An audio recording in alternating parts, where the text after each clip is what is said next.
መላበሉን ላይ ደርሰናል። ያሳሰባችሁ ያስጨነቃችሁ መናገር መተንፈስ ፈልጋችሁም ያማክራችሁ ላጣችሁ እንደ እህት እንደ ወንድም የምንመካከርበት ፕሮግራማችን ነው። አንድ አድማጫችን ደግሞ የስልክ መስመራችን ላይ ተገኝታለች። ሄሎ ሄሎ። አቤት። አይሰማም? ይሰማል። አሁን እንዴት ነሽ? ደህና አለን። መላበሉኝ ብለሽ ቴክስት አድርገሽልን ነበረ። ስለዚህ ያሳሰበሽ ያስጨነቀሽ ነገር አለ ማለት ነው። እሺ እንስማው። ምንድነው ጉዳዩ? ማለት መጀመሪያ ላይ ጓደኛሞች ነበርንና አብረን ሆነን ሰፈር ላይ ሌላ ልጅ ትመጣለች። መስተንግዶ ካፌ ማለት ነው። ሰፈር ላይ ምን? ሰፈር ላይ ሌላ ልጅ ትመጣለች። ሰፈር ላይ ሌላ ልጅ አለች። እሺ። ከሌላ ቦታ የመጣች ልጅ ናትና እሺ። ለካ ከሷ ጋር ያወራሉ። ምን ያወራሉ? ማለት በቃ ማውራት ጀምረዋል። እሱ ከኔ ጋር ያለ ከሷ ጋርም ያወራል። እስኪ ያለሽበት ቦታ ላይ ንፋስ ላይ ሆነሽ ነው የምታወሪኝ? ግቢ ውስጥ ነው ግን ትንሽ ይነፍሳል። ምንድነው የምታረጊው? እጅሽን ትንሽ ከለል አድርጊው፣ ንፋሱ ያስቸገረ ስለሆነ ይሰማል። እሺ። ከለል አድርጊውና አውሪን። እሺ። ኤርፎን አይደለም አይደለ? በኤርፎን አይደለሽ? በኤርፎን ነው። ኤርፎን እሱን በታውቂው ቆንጆ ነው የሚሆነው። እሺ። ከዛ በስልክሽ ቢሆን ጥርት ያለ ኤርፎን ለመንቀል ኧረ ተይ። የዚች አዲስ የመጣችው ልጅ ሰፈር ውስጥ ግን እስኪ እንሰማለን ጉዷን። አሳሳቢነት ድጋሚ እየተደወለላት ነው መሰችው ትላለህ። ኤርፎን ለመንቀል ስልክ ከተዘጋ ተጎድታለች። ልጅቷ ምን ያክል እንዳስጨነቀቻት የሚያሳይ ነው። ሊያው ምጨቃህን ጀመርከው። ግባ ብለኸኝ እኮ ነው። እሺ። ታናገሩኝና ከዛ ተቆሱኛላችሁ ዲናለሳችሁ። እሺ። ሚኪ ቶሎ አስገባት። ምንድነው በር ላይ እኛም ብዙና ማለት እንደዛ ኮን። ሄሎ ሄሎ። አሁን ለቅሽው አይደል? ተዘግቶብሽ ነው በስተት? እሺ። ስናማሽ ነበር አይደል? እሺ። አዲሷ ልጅ ሰፈር የመጣችው ከዛ ከሷ ጋር ማውራት ጀምረዋልና እኔ ደግሞ ሰምቻለሁ ግን ምንም አላልኩትም። ምክንያቱም መጠየቅ አልፈለኩም። ከዛ አብረን ሆነን ተደወለልኝና ማንነት ነው አይ ዝም ብሎ ነው ማለት እሺ ብዬ ዝም አልኩት። ከዛ እንደዚህ እያለ ቀጠለ። 2 ወር ምናምን ሆነ ማለት ነው በዚህ ሁኔታ።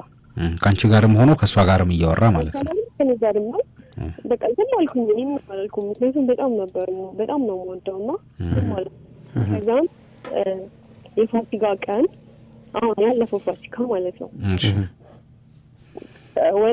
ሲም ቀየርኩበት እና አንድ ሳምንት እንዳይደውል አድርጌ ማለት ነው። ከዛም የፋሲካ ቅዳም ሹር መጣ። ግቢ አንድ ሰፈር ነውና መጥቶ ማንም እንደሌለ ሰቅ አሁን ስልክሽን ክፈቱ፣ ካልከፈትሽ ቤት ድረስ ነው የምመጣው ምናምን አለኝ። ከዛ ብዬ ከፈትኩት። አዲስ ስልኬን አቆምና ሌላኛውን ከፈትኩትና ጠዋት ደወለኝ። ጠዋት ላወራን የፋሲካ ቀን ማታ እንገናኛለን ማለት አልኩት። ከዛ ማታ ተገናኘን 12 ሰዓት አካባቢ ተገናኘን። ለቤት ሄድን ማለት ቤተሰብ ጋር ማለት ነው ሄድንና ከዛም በቃ ቤት ትንሽ ቆይታ ምናምን 3 ሰዓት 2 ሰዓት ተኩል አካባቢ ሸኘኝና ወደ ቤት መጣሁ ማታ። ከዛም ማታ ደውሎልኝ በቃ ገባሽ ምናምን ገብቻለሁ አልኩት። ከዛም በማግስቱ አልደወለልኝም። ኖ ብዬ እኔ ብዙ ጊዜ አልደውልለትም። ብዙ ጊዜ ነው የሚደውለው። አንቺ ለምን አትደውይም? እደውላለሁኝ ግን በብዛት ነው የሚደውለው። እሺ። ግን የዛን ቀን ሰውለ ስልኩ አይሰራም። በቃ ዝም አልኩት። ማታ የገባሽ ቀን ስትደውይለት አይሰራም? የዛን ቀን ደውሎልኛል ላይ በማግስቱ። እሺ። ከዛ እዚህኛው ምን ሰማሁኝ እንዴ አገባኩ ያችን ሰው ወሰዳት አብረው ሆኖልኝ አሉኝ ማለት ነው። ምን ወሰዳት? ልጅቷን አብረው ሆኖልኝ ቤቱ በቃ አብረው መኖር ጀመሩ ተጠቃለው። በቃ ይዛቀ ማለት ነው። ለካ እሷን ይዞ ተመልሶ በዛው እሷ ቀርታለች። እሺ። ከዛም በጣም ተሰማኝ። ምንም አልኩኝ። አሁን ቁርስ ረሶልሎም ነበር ሲሰማ ጠዋት ሲሰማት። እሺ። እንዴ ማለት አሁን ቅዳሜን አንቺ ሸኝቶ ማታ ይዟት ገባ። እሁድ አንቺ ሰማሽ ይሄንን? ከዛ ማታ እሷን ይዟት ገባ ማለት ነው። ማለት ማግባት ማለት በፕሮግራም ተደርጎ ነው ወይስ ዝም ብሎ ይዞ ገብቶ? ፕሮግራም ባልተደረገም ዝም ብሎ ይዞ ገባ። በዛው ቀረች እሷ። ቤተሰቦቹ ቤት ነው ይሄ ሆነው ወይስ ለብቻው ቤት ነበረው? ቤት የለም ለብቻው። ቤተሰቦቹ ጋር ቤተሰብ ጋር አብሮ ማለት ነው። እሺ በአንድ ቀን ሁለት ሰው ሲያመጣ ምንም አይሉትም? እኔም ግራ ይገባኝ እሱ ነው የእውነት በጣም ያዘንኩት በዛ ነው። አንቺ ሄደሽ ግን የእሱን ቤተሰቦች ተዋውቀሻቸዋል አይደል? አዎ እንዱናቸዋል። ማንን ተዋወቅሽ? እህቱንና እናትየውን ነው ማለት እንተዋወቃለን። ያን ያክል እንደዚህ እንትን ባንልም አንድ አካባቢ ስለሆነን እንተዋወቃለን። ግን የዛን ቀን ለብቻ ቤት አለና ማለት የነሱ ቤት ሆኖ ያው ለብቻ ለና እዛ ነው ቁጭ ያልነው እነሱ እናትየው መተሰላም አለችም። እነሱ የሚያውቁት ፍቅረኛው እንደሆንሽ ነው ወይስ እንደው እንደ ሰፈር ሰው እንደ ጓደኛ እንደሆንኩ ነው የምታውቀው? እናትየው በጣም ነው የምትወደኝ። እሺ ከዛ ምንም አላልኩም። እንግዲህ እሑድ ዕለት እኔና እሷ አብረን ሄድን። ከዛ እኔን ሻኘኝ፣ እሷን ይዞ አገባ፣ በዛው ቀረች። እኔ ደግሞ ሰኞ ማክሰኞ ጠዋት ላይ ነው የሰማሁት። እሺ ለዚህ ነው ምንም አላልኩም። የእውነት በጣም ደነገጥኩ፣ አለቀስኩ። ምግብ አልበላሁም የዛን ቀን አናጫፍ አልበላሁም። የሰማሽ ቀን የሰማው ቀን አልበላሁም። የሆነ ማለት በጣም ያዘንኩት የሆነ ነገር መሰለኝ ማለት ብቻ ይከብዳል ስሜቱ። ከዛም ምንም አላልኩም። ደግሞ ቢደውልሽ እንደ ሐሙስ ደወለ። እኔ ስልክም አላነሳውም፣ ምንም አላልኩም። 15 ቀን ሙሉ አለቀስኩኝ። እንዳልኩ ደግሞ ምን አለበት ቢደውልልኝና ድምፁን ብሰማው በቃ ዝም በለኝ ማለት ጀመርኩ። ጭራሽ እየደወለ እኮ አላነሳውም አልሽ? የዛን ቀን ደግሞ አንዴ አላነሳው ማለት ይዛኔ ደግሞ የሆነ ትኩስ እንትን ነው የሆነብኝ። ደግሞ ትንሽ እየጠገገልኝ ሲል የለም። ከዛ ቢደውልልኝ ምን አለበት አሁን ብዬ ያሰብኩ 15 ቀን ምናምን አልሆነውም። ደወለልኝ። ከዛ እንዴት ነሽ ደህና ነሽ አለኝ። ደህና ነኝ፣ ይቅርታ ልጠይቅሽ ነው የደወልኩት አለ። ችግር የለውም እሺ አልኩት።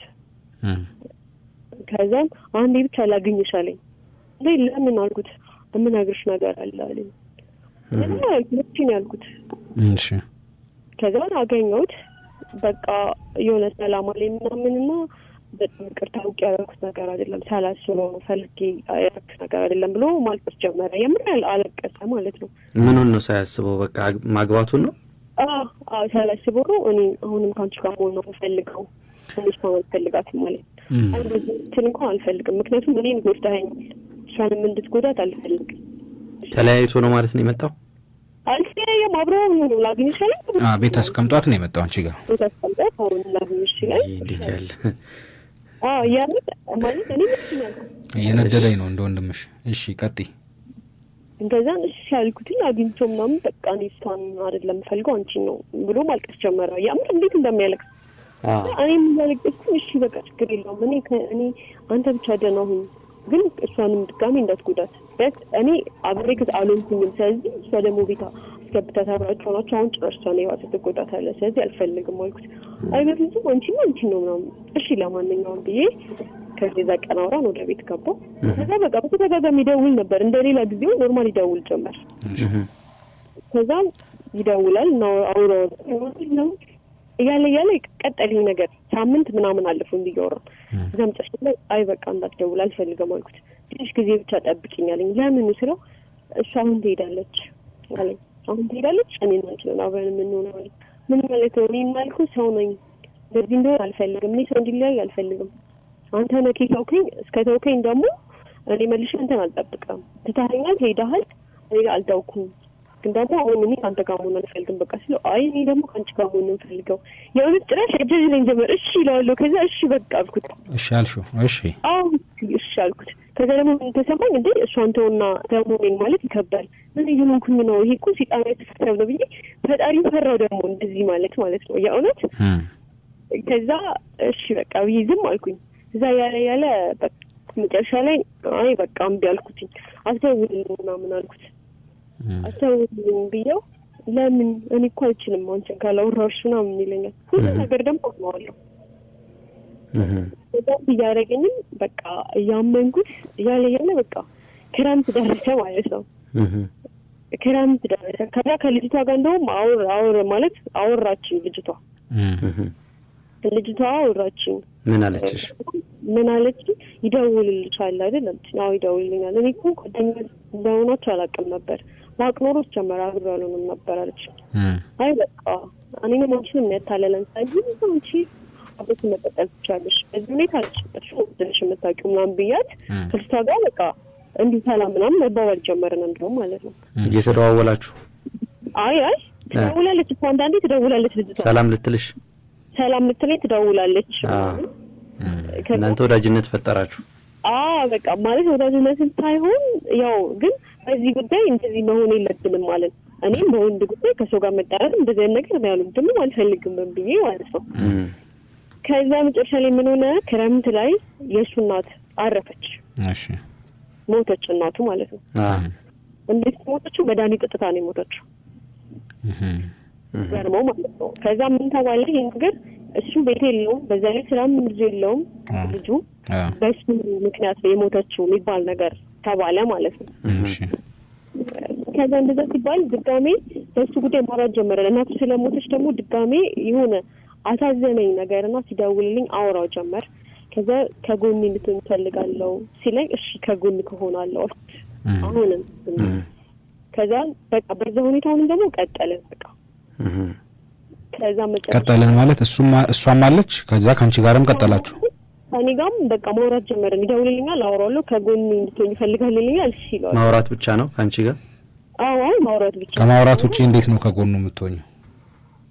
ማለቴ በቃ እኔ አንቺ ነሽ ከጎን እንድትሆኝ የምፈልገውና ያቺም እኮ አለች ከጎኑ አይደል? አዎ አለች። እኔ እንጃ እኔ ምን ይሆንኩ እንደሆነ ራሱ አላውቅም። በልግ ሄደሽ አቅፈሽ ታባቢዋለሽ? አይ ማለት አቅፈሽ አይዞ እግዚአብሔር ያጽና በርታ ትይዋለሽ? አዎ እላለሁ። መጠየቅ የፈለከውን ቀጥ ብለህ ጠይቃት ችግር የለውም። አይ ከዛ ያለፈ ነገር የለም አይደል? አረ በስም ከዛ ያለፈ ነገር እሺ የጾም ነው ግንኙነታቸው? እሺ እሺ ከዛ እንደዛ ይተባባልን ቀጠለ ማለት ነው። ከዛ ምን ሰማሁ ልጅቷ እርጉዝ እንደሆነች ሰማሁኝ ማለት ነው። ከዛን አልነበረኝም እሱ ከዛ እንዴ ቆይ እንደዚህ ሆኖም አሁንም ከሷ መለስ ነው የሚፈልገው እኔ እኮ አልፈልግም እኮ እንደዚህ ሁኔታ እኮ ከሱ ጋር መሆን አልፈልግም ግን ደግሞ እየሆንኩ ነው የእውነት አልፈልግም እሆናለሁ ደግሞ መልሼ ሲደውል ነገር ላይ 5-6 ምናምን ይደውላል በአንድ ስልክ አይደለም በተለያየ ስልክ ይደውላል ሳታነሽ ስትቀሪ ነው ሳላነሽ ስትቀር በሌላ ስልክ ይደውላል እና በጣም ያስጨንቀኝ እየደወለ እንደዛ ተፈጥሞ አውራው እንደዛ ያለ መጨረሻ ላይ በቃ ልጅቷ መጨረሻ ላይ ምን ሆነ ተጣሉና ሄደች። ከዛ ስትሄድ አሁን በቃ እኔና አንቺ አብረን እንሆናለን እንዴ ምን ማለት ነው አልኩት። በቃ ሄዳለሁ እኔ ፈልገው አንቺ ነው ካንቺ ጋር ነው አለኝ። እኔ ቤተሰብ አለኝ ዝም ብዬ እሱ ጋር ብገባ ፋሚሊስ ምንድን እንደሚለኝ እኔ ወንድሞች አሉኝ ቤተሰብ የሚባል ነገር አለ ማለት እሱ አንተ ደግሞ እንዴት ነው ከሱ ጋር ተሰምሆነው ማለት ነው። አሁን የከበደኝ ነገር እሱ ነው። እሱ ምን ይላል እሱ አይዳለች እሱ አልፈልጋትም አሁን ከኔ ጋር ሁኚ። በጊዜያዊ ጸብ ነው የተጣሉት የሄደችው እሷ? አዎ እንዴ አላውቅም ያው እሱ ነው ነፍሰ ጡር እያለች ማለት ነው? እርጉዝ ነች። ያው ግን ማለት አይቻታለሁ እኔ ማየታለሁ አልፎ አልፎ እንታያለን ግን ያው ነው መሰለኝ። እሺ ስለዚህ አሁን አንቺ እዚህ ጋር የከበደሽ እንዴት ዝም ብለሽ እሱ ቤት መግባቱ ነው? ያው ያለ ቤተሰብ እውቅና እኔ መርሳት ነው ያቃተኝ እሱ መርሳትና መጥላት። አሁን ያለበት ሁኔታ ምንድን ነው ግንኙነታችሁ? አሁን ላይ እንደውም ዝም ተባብለናል። አሁን ዝም አሁን ስልክ አላነሳሁለትም እንደውም ሳምንት ምናምን ይሆናል። ሳምንት ነው ገና? ይሄን ቀጥዩ ሳምንት ነው ገና? አዎ ሳምንት ምናምን ዝም ብያለሁ። እሺ ነፍሰ ጡሯስ እንዴት ሆነች? ተመለሰች? የተመለሰች አይመስለኝም ግን እየተደዋወሉ ነው ይመስለኛል ማለት ይመስለኛል እንደዛ ማለት ምን እያሉ እየተደዋወሉ ያወራሉ ነገር ግን አብረው ላይ አብረው ሆኖ አላውቅም። እሷ አሁን የት ሄደች? ቤተሰቦቿ ጋር ገባች? እሷ አዎ ቤተሰቦቿ ጋር ሄደች። ሲስተር ጋር ነው አሁን ላይ ያለችው። እስኪ ወደ ኋላ ትንሽ መለስ ብዬ አንድ ጥያቄ ልጠይቅሽ። ምን ያህል ጊዜ ነው በፍቅር የቆያችሁት ከሱ ጋር? ከሱ ጋር ከእሷ ጋር ከመሆኑ በፊት ራሱ 6 ወር ምናምን ሆኖ ነበር። 6 ወር ሆኗቸዋል። እሷ ከመጣች በኋላማ በቃ ያው እኮ ስንት ጊዜ ሆነ አሁን በአጠቃላይ? አሁን አመት አለፈ ከተዋወቀ። ጥቅምት 6 ነበረ የሆነ ተገናኝተን ያወራነው ነገርና ጥቅምት 6 አመት አለፈ በአጠቃላይ። አሁን እድሜሽ ስንት ነው አንቺ? እኔ 24 ከሱ ግን አሁን ያው ምንም ጥያቄ የለውም ተወጇልሽ ሊቆርጥልሽ ያልቻለው ያ ነው ምኑን ነው በጣም የምትወጅለት አሁን ከሱ ምኑ ገስቶሽ ነው እንደዚህ ከሱ ጋር ለመሆን ምንም የሚሰራ ነገር የለውም የእውነት ባህሪም ትንሽ ከባድ ነው ግዴለሽ ነገር ነው ለቴ የሆነ ብዙ አያስተውልም የእውነት ታላቅሽ ነው እኩያ ነገር ነው መሰለኝ ስራ ይሰራል ስራ እንደፈለገው ነው ከፈለገው ይሰራል ከፈለገው አይሰራም የሆነ እንደፈለገው ነገር ማለት በዝንፍና ምክንያት ነው ወይስ ስራቶ ነው ዝንፍና ነገር ያለበት ይመስለኛል እንደዛ ነው እሺ አሁን የጀመርሻቸው ነገሮች ከሱ ማትወጃቸው እንደውም ብዙ ባህሪያቶቹን እየዘረዘርሽ ነው እስኪ ንገሪኝ ሌሎች ነገሮች ምን ወደሽለታል ሌላ የወደድሽው ነገር እኔ ምን ማለት ዝም ብዬ ነው ያለምን መስፈርት ነው የወደድኩት እንጂ የሚወደድ ነገር የእውነት ኃላፊነት የሚጣልበት አይነት ሰው ነው በፍጹም ኃላፊነት አይሰማውም እንደው እሺ ጥሩ ባል ጥሩ ጮኛ መሆን የሚችል አይነት ሰው ነው የሆነ ማለት አፍቃሪ ነው እና አፍቃሪነቱ በምንድን ነው የምትገልጪው አንቺ እሱ ብዙ ሰው ማፍቀር ነው እንዴ የምትገልጪው አፍቃሪ ባንዴ ሁለት ስላፈቀረ ይሆን ማለት እንዴት ነው ማለት የእውነት በጣም ነበረ እንትን ምንዋደደው የነበረው ማለት ነው በመሃል ሰው እሷ በመሃል መጣ እንትን ባትላል እሷን ባትመጣ ይሄ ሰው እኮ አመል አለበት እንደነገርሽኝ እሷን ባትመጣ ያለችበት ይሄዳል ወይ ደግሞ እንደሱ አይነት ሰው ሌላ መምጣቱ አይቀርም በህይወቱ እና እንደነገርሽኝ ያው ብዙ የሚወደድ ነገር የለውም እኔ ሆኜ ነው የወደድኩት አይነት ነገር ነው አንቺ ደግሞ በጣም የዋህ ሆኜ ጓደኛ ነበረኝ እኔ እሱን ከማግኘት በፊት ሌላ ወሮልሽ ነበርና እሱ በጣም ጎበዝና ልጅ ነበር እሱን ትቼው ነው ከዚህ ጋር የሆንኩት ማለት ነው እና ጸጸት ይሰማሻል ከሱ ጋር ያለሽ ግን ይሄን እሱ ጋር ፍቅረኛ ሆነሽ ነው ይሄንን ያሹ አይ ከሱ ጋር እንዳለኝ የሆነ ጥያቄ ጠይቀኝ አብረን የሆነ ሌላ ነገር ጠየቀኛኝ ምንድነው ያ ሌላ ነገር የበርናባስ ቃል አለች እንውደቅ ሚላት ቃል ጋር ነው ቃል ከዚህ ላይ በፍጹም አላደርገውም አልኩት እሺ ከዚህ ጋር አልወደቃችሁም አይ ከዚህ ጋር አሁን ከዚህኛው ወረ አልወደቃችሁም አለች ወድቀናል አለች ወድቀናል ነው አልወደቅንም ነው ምንም አላደረግንም ማለት እሺ ስለዚህ ይሄኛው በዚህ ምክንያት እንድታምኙ አረጋሽ ይሄኛው እንደዚህ እንብየው በቃ ከትዳር በፊት ስለው እሺ ያለኝ ከዛ እሺ ያለኝ አንድ ጥሩ ጎኑ ነው ያገኘሁት እንደው እቺ ነች አስካውን ካልሻት ደግሞ መጣጣ ላይ ምን አለኝ አሁን ብቻ ከሆነ በኋላ እሱንም ነገር አለኝ አንቺ እኮ እንቢ ብለሽኝ ነበር ወደቀ መልሶ አሁን ይሄ ኤክስኪውዝ ነው ሌላ ሴት ጋር የሄደበትን ምክንያት ጃስቲፋይ ላይ ያረጋግልሽ ነው አንቺ ስለከለከልሽኝ አንቺ እንቢ ስላልሽኝ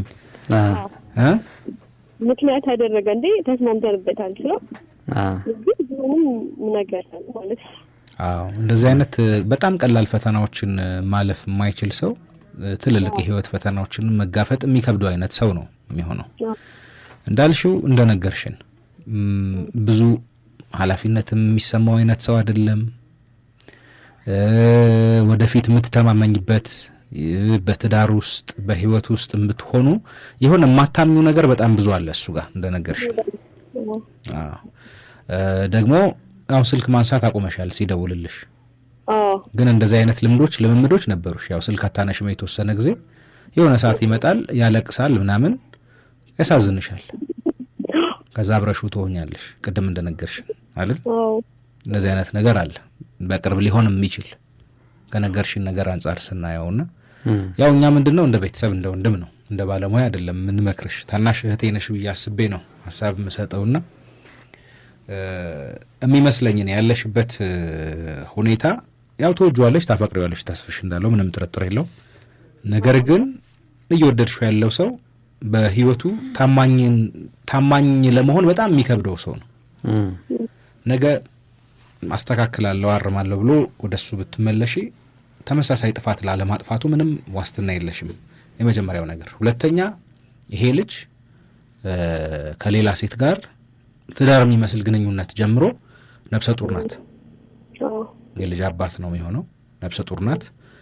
ታርቀውም አብረው ሊሆኑ ይችላሉ፣ ላይሆኑም ይችላሉ። እሱ አብረው አለመሆናቸው ወይም ካንቺ ጋር አንቺ ስላላልሽ ነው እኔ ወደሷ የሄድኩት የሚላቸው ነገሮችን በሙሉ በቀጣይ ስላለው ማንነቱ ምንም ዋስትና መሆን አይችልም። እንደው የሚያሳየው ነገር በአመዛኙ በቃ ይሄ ለትዳር የማይሆን ለኃላፊነት የማይበቃ ገብቶሻል ላንቺ ታማኝ አለመሆንም ጭምር ያለበት ነውና ዋጋ የሚያስከፍል ይመስላል። ከዚህ ሰው ጋር ብትቀጢ መጨከን ትንሽ መቁረጥ የሚያስፈልግ ይመስለኛል። ነው ያቺኛዋ ታችን ላይ የደረሰው ነገር እንዴት ነው አንቺ ላይ ቢደርስ? እኮ አሁን እሱ ለምሳሌ አብሮ ኖረ፣ ከዛ ነፍሰ ጡር ስትሆን አስወጣት ከቤት። ነገ አንቺ ላይ እንደማይሆን በምን እርግጠኛ ትሆኛለሽ? ስለዚህ ሌላ ጣጣ ይዞብሽ የመጀመሪያው ኃላፊነት የሚሰማው አይነት ሰው አይደለም። በሰው የፍቅር ግንኙነት አይ ይሄ አይሆንም ይሄ ይሆናል ብሎ ለመናገር በጣም ከባድ ነው። በዚህ ላይ ግን በጣም በእርግጠኝነት መናገር ይቻላል። በእናንተ የፍቅር ግንኙነት የመጀመሪያ ኃላፊነት የሚሰማው አይደለም። እንዳልሽው ቸልተኛ ነው፣ ስራ የሚወድ ሰው አይደለም። አብራችሁ ብትኖሩም በቃ ጣጣ ይዞብሽ ነው የሚመጣው በአንድ ጊዜ። ሱስም አለበት አይደል? ሱስ ነገር አለበት። ይጠጣል፣ አልፎ ደግሞ ይጥማል ነገር መሰለኝ፣ ግን ይጠጣል በጣም ያስታውቃል። ያው ሱስ እንደሚኖርበት አንቺ ከዚህ አብዮት ውጪ ይሄ አብዮት ላንቺ አይሆንም። ስለዚህ ሙሉ ነገርሽን 24 በትምህርት ነው በስራ ዓለም ነው ያለሽው? እኔ ትምህርት ጨርሻለሁኝ፣ ስራ ላይ ነኝ። ትምህርት ጨርሻለሁ። ያው ትምህርት አያልቅም፣ ይቀጥላል። ስለዚህ ራስሽን የሱን ፍቅር ውስጥሽ ያለውን ስሜት ለማጥፋት ራስሽን በተቻለ አቅም በተለያዩ ነገሮች ቢዚ አድርጊ። ከቻልሽ ከዚህን ሰዓት ጀምሮ በቃ ቢደውልልሽም በቃ ሁለተኛ ልትገናኙ እንደማትችሉ አብራችሁ ልትሆኑ እንደማትችሉ መንገር አለብሽ። እሱማ ነግሬዋለሁ በጣም በተደጋጋሚ እኮ አንቺ መልሰሽ እየተለሳለስሽ ያሳዝነኛል በማዘን ሰበብ እያገኘሹ እንዴ ሲያለቅስ እኮ አብረሽው እያለቀሽ ቅድም እኮ አልሽን። እንደውም ጭራሽ ባለትዳር እሱ እኮ ትዳር ሁላ መስርቶ እኮ ነበር።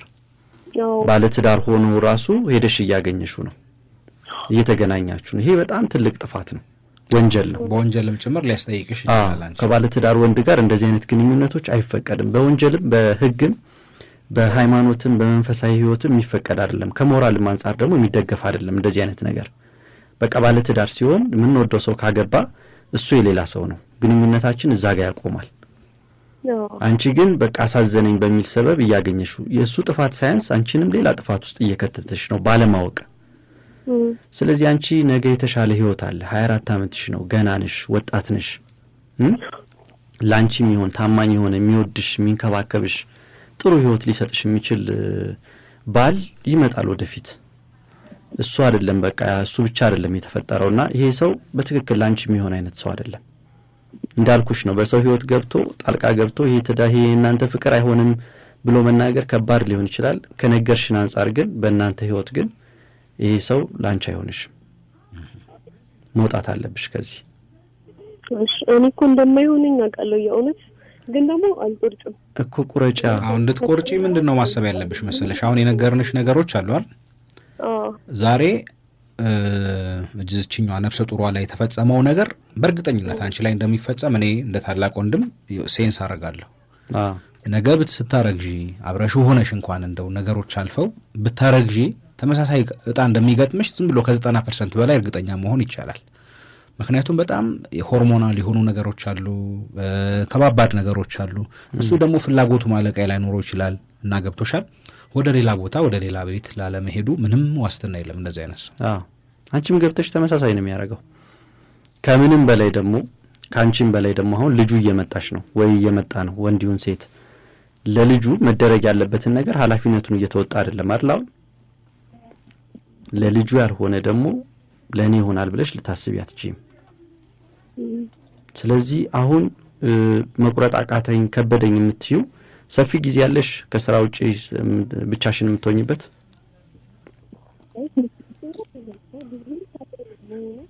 ራክሽ። እሺ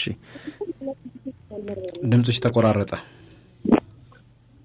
አሁን ሳይሰማ? እሺ ሰፊ ጊዜ ያለሽ ብቻሽን የምትሆኝበት? መሆንበት ጊዜ አለኝ። በቃ አሁን ትልቁ ነገር ብቻሽን ስትሆኚ እሱን እንድታስቢ ሳትፈልጊ እንድታስቢ የሚያረግሽ ነገር ይኖራል። በቃ አሁን ራስሽን ቢዚ አድርጊ። አዎ ፎቶ ካለ ስልክሽ ላይ አጥፊ፣ ስልኩን ብሎክ አርጊው። ከዛ ውጪ ሌሎች ነገሮች ለምሳሌ መማር ያለብሽ ነገር ካለ አጫጭር ኮርሶች የሚሆኑ ወይ መንፈሳዊ ህይወት ላይ በጣም መጠጋት ካለብሽ ወይ መጽሐፍ ማንበብ፣ ፊልሞች ማየት፣ እሱን እንዳታስታውሺ ጭንቅላትሽን ቢዚ የሚያደርግ ነገር ላይ ለማሳለፍ ሞክሪ የተወሰነ ጊዜ። አንዱ የሚጠቅመው ነገር ምንድነው ከተለመደው ይሄ ሩቲን ከሆነው የህይወት ዑደት ትንሽ ወጣ ለማድረግ መሞከር። አንዳንድ አዳዲስ ልምዶች አምጪ። ለምሳሌ በቃ አሁን ከስራ ወጣሽ ሰፊ ሰዓት አለሽ፣ ያ ሰፊ ሰዓት እንዳይኖርሽ ማድረግ ነው የመጀመሪያው። ተስፍሽ የነገረሽ ነገር አለ፣ ሌሎች ጓደኞች ጋር መሄድ ገፍቶ፣ ስልጠናዎች መውሰድ ካለብሽ፣ ቤተ እምነት መሄድ ካለብሽ፣ በቃ የሆነ ላይፍ ስታይልሽን ትንሽ ለወጥ አድርጊው። ለመርሳት ወይም ከእንደዚህ አይነት ሰው ለመራቅ ሌላም አማራጭ ነው የሚሆነውና ያንን ለማድረግ ሞክሪ እና እሱ የሌላ ሰው ነው። እሺ አሁን ቁረጭ፣ የልጅ አባት ሊሆን ነው። ቢጣሉም ባይሆንም ባይታረቁም የሚሆንሽ አይነት ሰው አይደለም። እሺ እንደዛ ይሁን እና በርቺ። ምክር የምትፈልጊ ከሆነ የባለሙያ እገዛ፣ የባለሙያ እገዛ የምትፈልጊ ከሆነ ባለሙያዎች አሉ፣ እናገናኝሻለን። እሺ እሺ እሺ እሺ። በሪ በርታ በይ። እሺ በጣም ነው የማመሰግነው። እሺ ታችን መልካም ጊዜ። እሺ እሺ። ቲ አንተ እንዴት ያለ ሰው ነው አኪ ሰው እንዴት ያለ ሰው ነው? ምን አይነት ምን አርጎ ቢያስነካቸው ነው ባንዴ ምንም አራያ የሚሆን ነገር የሌለው ሰው? እኔ እንጃ ምን አርጎ እንዳስነካቸው በጣም ፈጃቸው እንጂ። እሺ ያስታውቃል እንትኑና በቃ አንዳንዴ የምትታወረው ነገር አለ በፍቅር ውስጥ ስትሆን እማታየው የሰውን። እሷ ተገንዝባለች ብዙ ደካማ ጎኖች አሉት፣ ግን እንደዛም ሆኖ ደካማ ጎኑን ወደደች እንደማለት እኮ ነው። በጣም ከባድ ነው እንዴ! በጣም አምልጪ፣ ቶሎ አምልጪ ከእነዚህ አይነት ህይወት። የሚጠቅማት እሱ ነው። እሱ ነው።